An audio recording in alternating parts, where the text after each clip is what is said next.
1, 2, 3, 4.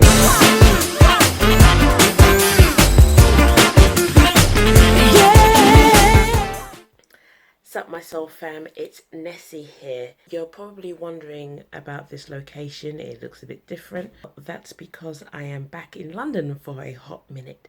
I'm visiting my family for a week and in my old bedroom. So why am I doing this video? Well, I decided it was time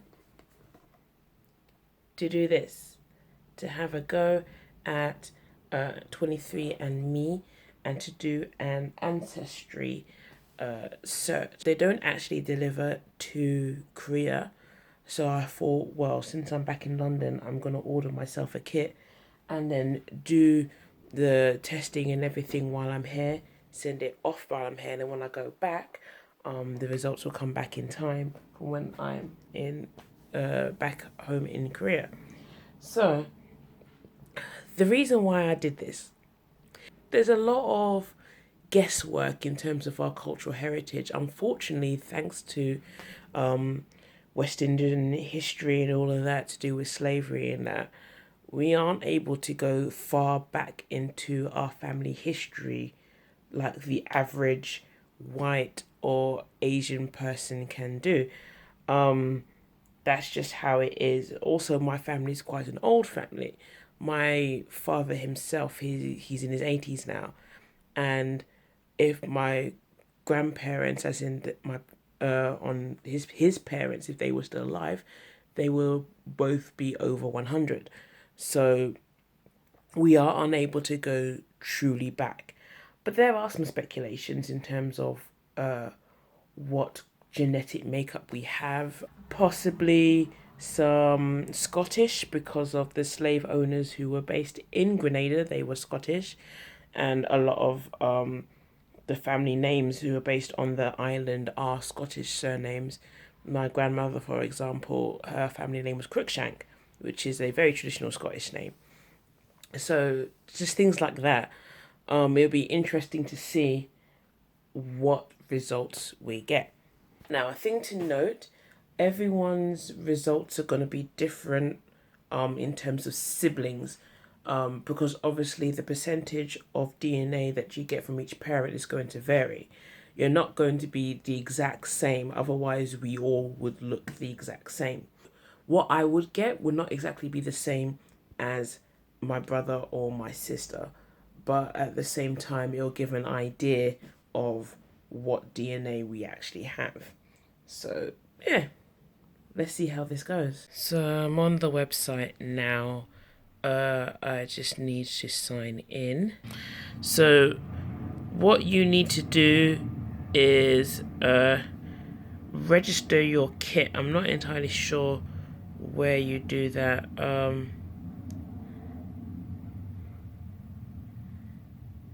Because I've bought the kit.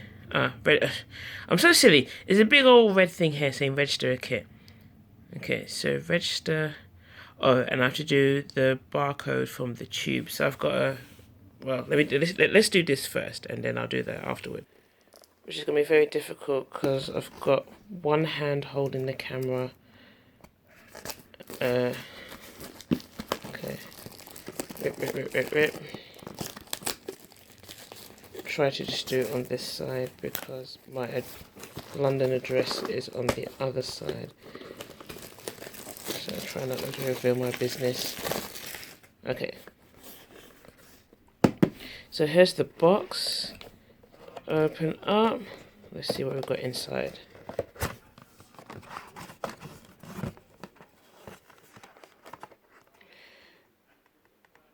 Okay, so you have to register your kit, and there's the kit inside. So you can't eat. No food and drink for 30 minutes. Focus, camera, focus. Come on. Okay, spit to the fill line. Close funnel. Detach funnel, screw counter, sealing bag, and then mail the kit. I have not eaten in about 5 hours, so this should be fine to do. Let's hope I don't mess this up. Let's see. Okay, that's done. So then I'll put this in the mailbox and then post it. And I've already done all of this. So it's just a waiting game now. And wait to see what the results are. Sup Soul fam, it's Nessie here. It's been 2 weeks, I think. Well, coming up to 2 weeks since I've done the DNA test, and it's come through. I'm back in my apartment. It's probably the first time you've seen this apartment, isn't it? But yeah, so I'm back in my apartment, and I'm going to settle down now and do some recording to see what the results are. So I got my email through from 23andMe. I got my email through from 23andMe, so it's time to sit down and do this. I have no tripod. It's somewhere in my mess, so I'm gonna have to fashion something using my selfie stick and a pencil pot. Give me 2 seconds.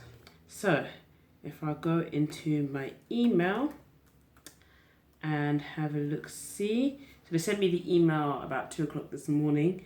For some reason, I don't get emails on my phone anymore. I need to check what's up with that. But it says that my report is ready. So let's click. This is exciting. So this is actually like a live reaction. I've not opened this. Well, I've opened the email, but I haven't actually gone into the email and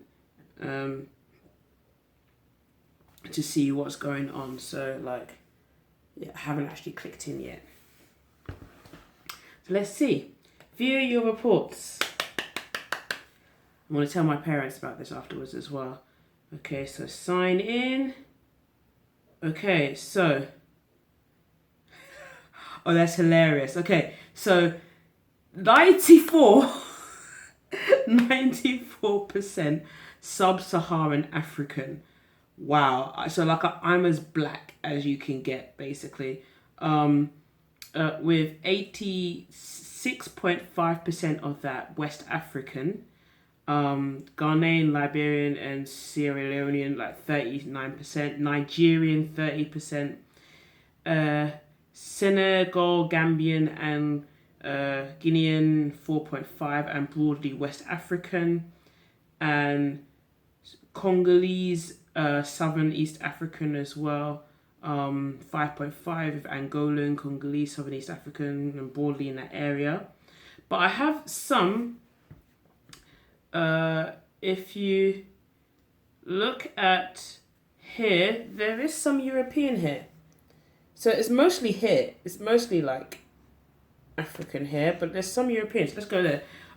Africa hunter-gatherer. I have no idea what that means. But yeah, broadly so let's go. So European. Okay. So 4.2%. So I'm 4.2% white, essentially. So yeah, I get that.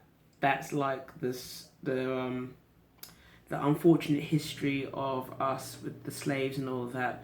So I'm 4.2% European, with 2.8% of that being northwestern European, so British and Irish, Scandinavian, broadly northwestern European. And then again, that makes sense because with particular emphasis on my mum's side, a lot of the owners of the slave plantations in Grenada were Scottish. And as opposed to like things that are unable to find, there's some trace ancestry. So trace ancestry 0.2. We just take the traces of the following populations in your DNA. Broadly Western Asian and North African 0.2. Broadly Central and South Asian. So that's like Indian and Arab. Okay, interesting. So I've got like maybe a tiny bit of Arabic blood, tiny bit of Indian blood in me. It kind of confirmed two things basically. One, our family was taken from West Africa. Basically, both my families were, and two, that there is white British in me. Well, historically wise, unfortunately, but culturally wise, it's nice to know that there is a little bit of a mix. So I'm guessing probably the Nigerian side is my father's side and the Ghanaian side is my mother's side. So that may help in our search a little bit. There's interesting that there's like 5.5% Congolese. But yeah, and also it's very interesting that a very small percentage of that also is there's some Asian in there, whether that's Pakistani or Indian or Sri Lankan, Arab, I don't know. But do you know what? It's an interesting conversation starter for my family. So yeah, that was cool. I'm happy that I did this journey, and I'm happy to know a little bit more about myself in that sense, and I'm glad I was able to do that. I kind of wish that it was more open for like to be done in Korea, because I think a lot of my friends based in Korea would love to do this, but they don't have the option for delivery and stuff over here. So that's why I was lucky enough to be able to go and do it back in the UK. But now after this, I'm going to give my family a quick ring and to talk about it. So thank you so much for being on this journey. Don't forget to like, comment and subscribe to this video. And yeah, and I'll catch you on the flip side. Bye, Soul Fam. See you later.